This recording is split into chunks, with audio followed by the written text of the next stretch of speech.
With Johnny Gargano and Kyle O'Reilly sharing a moment with fans after NXT went off the air and more, this is Wrestling Hub. My name is John and you're watching the Wrestling Report for December 8th. Before we get into the rest of the video, make sure you subscribe to Wrestling Hub and turn on all notifications to stay up to date with everything in the world of pro wrestling. Also, don't forget to follow us on Instagram at Wrestling Hub Official and also follow us on Twitter at Wrestling_Hub.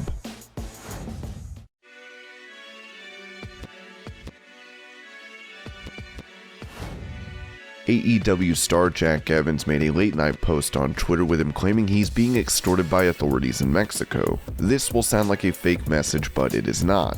I am currently being extorted by 2 police officers from the Del Valle Police Department in Mexico City. In the last 4 days, I have had to pay around 7,000 pesos, $350 American, and I'm not paying more. So if I get arrested on drug charges in the next little bit, I want to put it out there right now that it was planted by the Del Valle Police Department. While we don't know how he wound up in this situation, we hope he is able to make it back home with no more issues.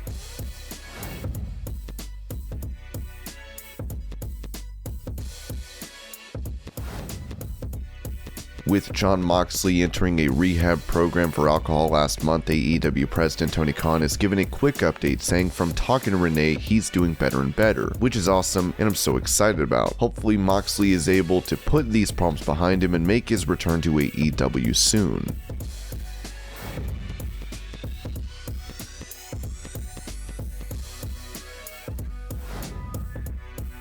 AEW star MJF previously noted that his current contract will expire in 2024, as he's made it clear that he will go to whatever promotion is offering the most money. On a previous episode of Monday Night Raw, Edge came back to programming and found himself on the mic with The Miz, where Edge referenced MJF being called a less famous Miz by CM Punk on Dynamite. Speaking to Sports Illustrated, MJF was asked about this as he replied, "They're just trying to make their show the best they possibly can. I'm not mad. I completely understand it. And who knows, I might be working with those 2 guys in 2024.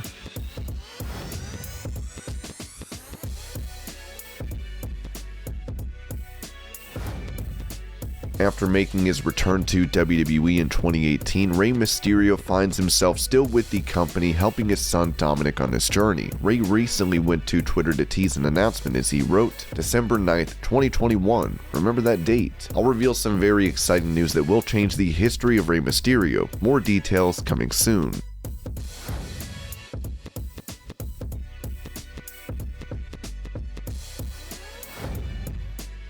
In some heartwarming news, following his prostate cancer diagnosis in October, WWE Hall of Famer Hacksaw Jim Duggan recently took to Twitter to let fans know that his fight with cancer is over.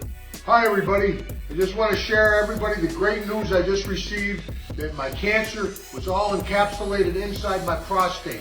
They checked my bones, that came out clear, the surrounding tissue came out clear, the lymph nodes came out clear, so thank God I'm cancer free. You know, this is my second bout with cancer. 20 years ago I had kidney cancer, now prostate cancer. Folks, remember, early detection saves lives. And Merry, Merry Christmas. Ho, ho, ho!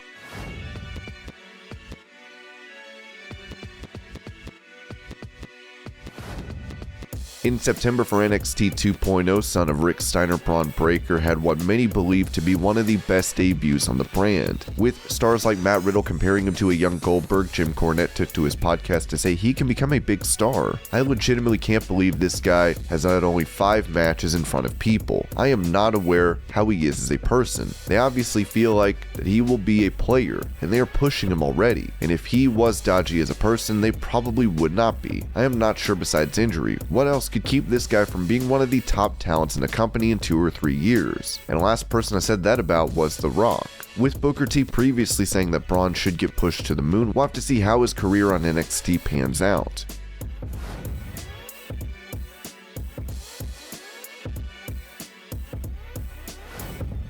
Former NXT star and North American champion Bronson Reed had a great run in WWE where big things were expected for him. Still, he would end up being let go, as the brand has morphed into NXT 2.0 with it now under the control of Vince McMahon and company. Many are not happy with the changes that have come to NXT, including Reed, with him having this to say about the current state of the brand while speaking to Fightful. I mean, I understand what they're trying to do and the direction they're going in. I think the thing I like least about it is Hunter had such a vision for what NXT was, and that whole vision is just gone now, especially after NXT War Games. With what seems to be, I don't know, I'm not there at the moment, but it seems to be the end of Black and Gold. Like, that's it. It's just disheartening, because the guys that were there for that era were so much trying to make it that third brand, and make it something different. But not just that, when I was there wrestling, I'm a huge pro wrestling fan, and I love WWE, I love what they do, but I saw Raw and SmackDown as their entertainment shows, and saw NXT as the pro wrestling show. Now I feel like it's just another entertainment show.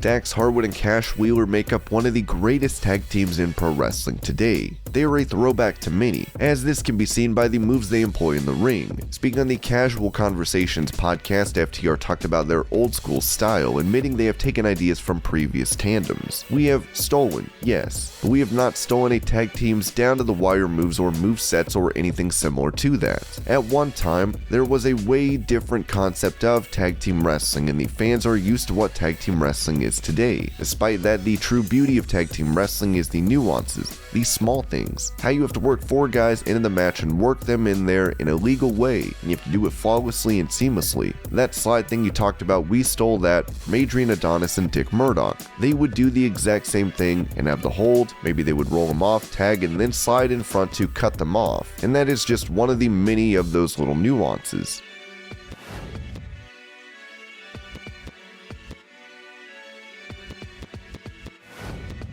On his podcast, Jim Cornette was asked if Chris Jericho and the Young Bucks leaving AEW would have a negative impact on the company, as he replied, "Will losing Jericho and the Bucks hurt AEW? I don't see how. The people are going to come. People that like AEW, regardless of who is on the card, because they like AEW. It's like an ECW thing." But no, the match quality would go drastically up if we didn't have to see the Young Bucks all the time. And Jericho, we wouldn't have to see him latching onto the guys that can still go and trying to sap all the interest off of them. Them leaving would make a better show as well. If they lost Danielson, they lost Punk, it would hurt. Jericho and the Young Bucks?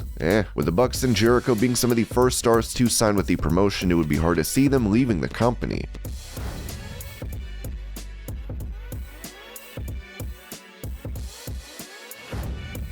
With previous reports of Charlotte Flair breaking up with her fiancé Andrade, the AEW star has now taken to Twitter to seemingly respond to these rumors, as he wrote, "Hola, good morning, Mommy F. Fake news. While some fans see this as proof that the two are not separated, many think Andrade is simply trolling."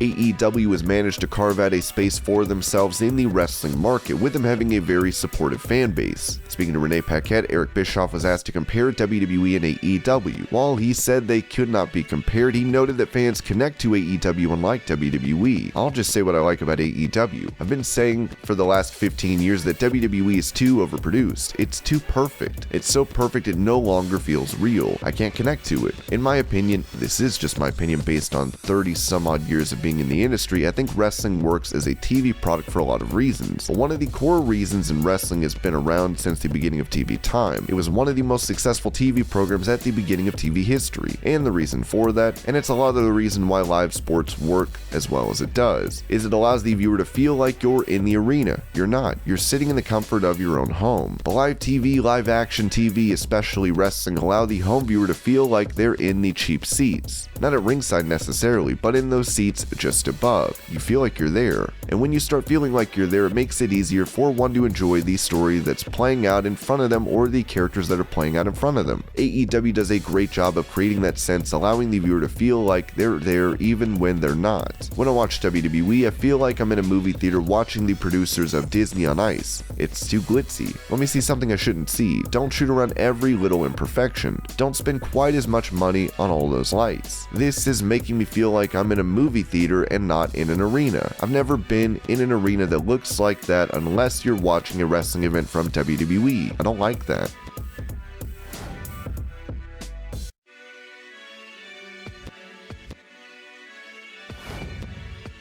Last night's NXT 2.0 came to a close, and after that, Johnny Gargano and Kyle O'Reilly had their own curtain call with fans. O'Reilly would lose his match that night to Von Wagner in a steel cage, as Gargano gave an emotional speech regarding his future being uncertain before he was attacked by Grayson Waller. Following the show, they would give a salute to fans with Candice LeRae and Shawn Michaels looking on. With their contracts rumored to have expired, this appears to have been their final moments on NXT. Whether they re-sign with the company or join a different promotion remains to be seen.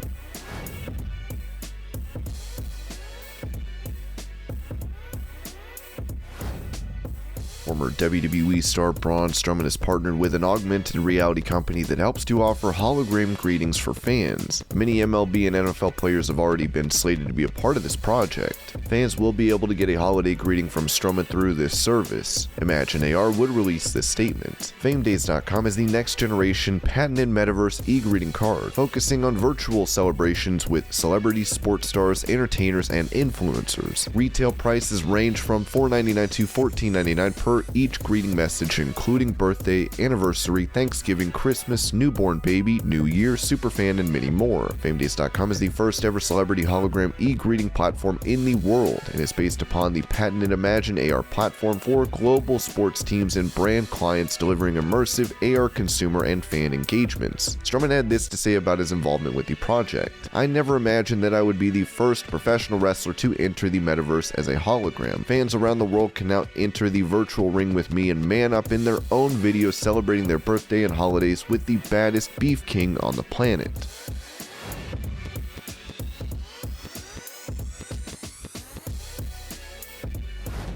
Chris Jericho was the first big name AEW signed with the company, making leaps and bounds since then. Now that the promotion has grown, Jericho told Newsweek he no longer has to worry about missing TV. "We started it and we made it something viable right out of the gate. I'll always take great pride in that, and I'll always take great pride in that fact. And now that I can be in Ireland on tour with Fozzy, missing a couple weeks of Dynamite, and I don't have to worry like I did before, because now our roster has so many stars on it that they can take a couple of weeks with no Chris Jericho, and some people might not even notice."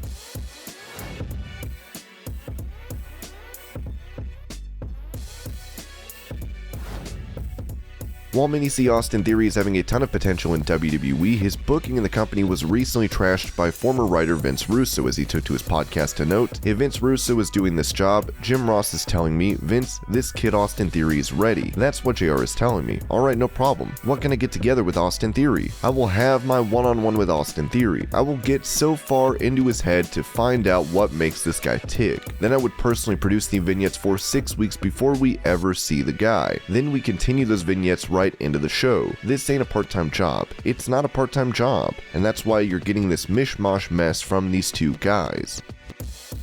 And this was your Pro Wrestling News Update. I hope you're all having a great day. Thank you so much for watching, and I'll see you later.